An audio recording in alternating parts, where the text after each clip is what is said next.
अब देखो, आज जो हम लोग क्वेश्चन लेने जा रहे हैं जेई एडवांस सीरीज का, वो क्वेश्चन बहुत सिंपल है। और ये जो कॉन्सेप्ट है, ये कॉन्सेप्ट आईआईटी जेई में इनफैक्ट अगर तुम देखोगे हर साल पूछा गया है। तो क्वेश्चन में क्या बोल रहा है? क्वेश्चन में बोल रहा है particle of mass m placed on a frictionless horizontal floor. तो जो भी सेटअप है वो सेटअप हॉरिजॉन्टल प्लेन में है। ध्यान है, ये वर्टिकल प्लेन की बात नहीं कर रहा है, ये बात कर रहा है किसकी? हॉरिजॉन्टल प्लेन की।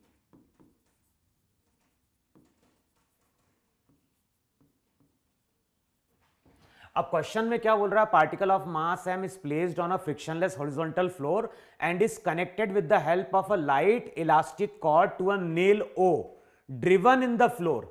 The particle is pulled stretching the cord to a point A on the floor at a distance 12 centimeter from the nail and projected horizontally perpendicular to the cord.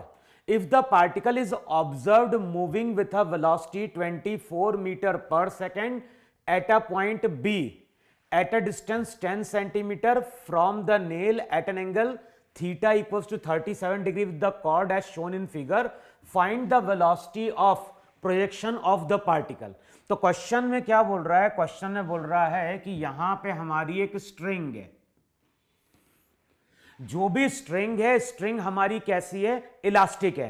पूरा सेटअप हॉरिजॉन्टल प्लेन में है। यहां कहीं एक particle है और particle को हमने वेलोसिटी कुछ दी है u परपेंडिकुलर। अब ध्यान रखना, ये जो कॉर्ड है ये कॉर्ड इलास्टिक है। यहां पे जो लेंथ दी है इस लेंथ को बोलो L1, L1 बोलो या L0 बोलो। तो ये जो लेंथ है, ये लेंथ वहां पे 12 सेंटीमीटर है। अब जैसे ये पार्टिकल हॉरिजॉन्टल फ्लोर पे चलेगा, जो स्ट्रिंग रहेगी वो अब क्या होगी? अपनी ओरिजिनल लेंथ में आने की कोशिश करेगी, तो ये कॉन्ट्रैक्ट करेगी और किसी टाइम पे जो भी स्ट्रिंग है, स्ट्रिंग यहां कहीं पहुंच गई है और इसकी लेंथ अब रह गई है 10।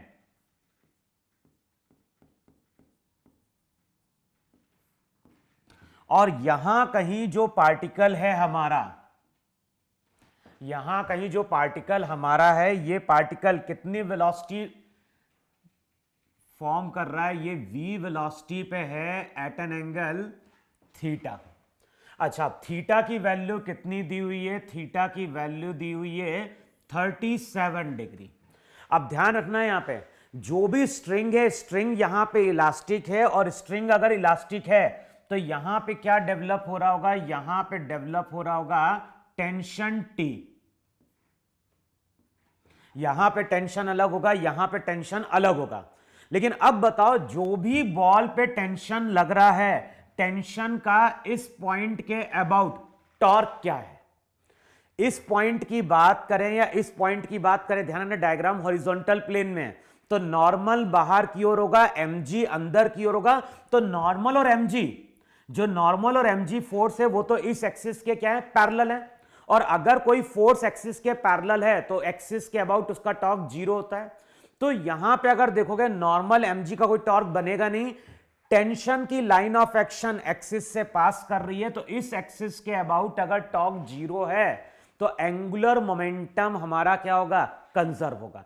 तो ये जो क्वेश्चन है, ये क्वेश्चन बेसिकली किस पे बेस्ड है? Law of conservation of angular momentum पे। और अगर तुम आईआईटी के क्वेश्चन चेक करोगे तो हर बार ये कॉन्सेप्ट पूछा गया है। तो यहां पे हमें क्या करना है? यहां पे हमें एंगुलर मोमेंटम कंजर्व कराना है। अब बताओ, यहां पे वेलोसिटी के कंपोनेंट कितने होंगे? यहां पे एक वेलोसिटी का कंपोनेंट होगा v cos थीटा, दूसरा वहां पे होगा।